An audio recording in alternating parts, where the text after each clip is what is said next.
What's up? I'm Brandon. Oh, that was way too much. I gotta bring it back. That's not me. I can't do all that.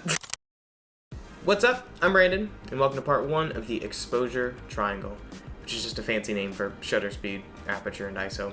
In this video, I'll be going over shutter speed, and by the end you'll know how it works, what it is, and how to use it to get the photos that you want.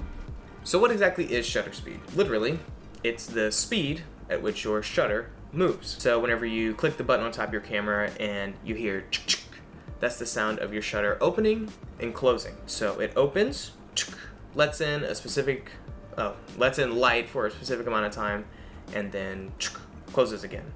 That amount of time that the shutter stays open is your shutter speed. A lot of the time you'll see that your camera says something like 1/60 or 1/500, or even just a whole number like 2 or 15. That's because shutter speed is measured in seconds and fractions of seconds. So when you see 1/60, that means that your shutter opens, lets in light, and then closes again in 1/60th of a second. That sounds fast, but most cameras can go all the way down to 1/4000th of a second, 1/8000th of a second, or just stay open for as long as you want. But why does that matter for taking photos? Well, I'm glad you asked. When your shutter is open, anything that moves in the frame before it closes again will appear blurred. So you would want your shutter to be open for as little time as possible so you don't get what's called motion blur, for obvious reasons.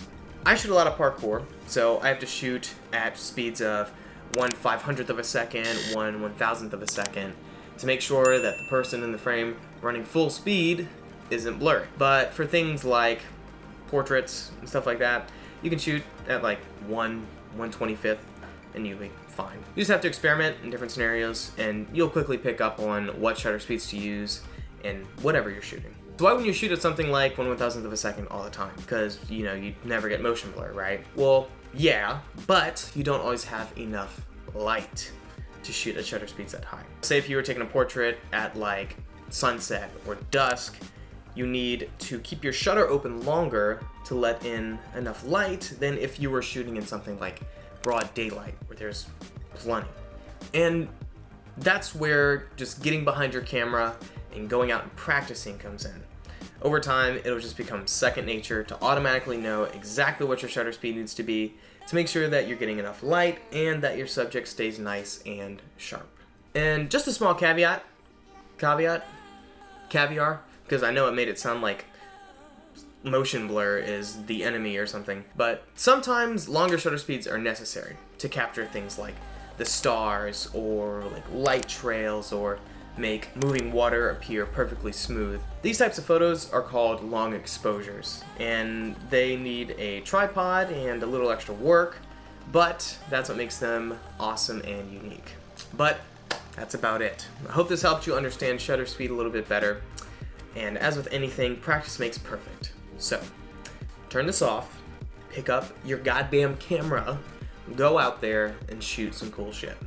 See you in the next video. Hold up. I forgot. Can you focus on this, please? Bam, Star Wars cards.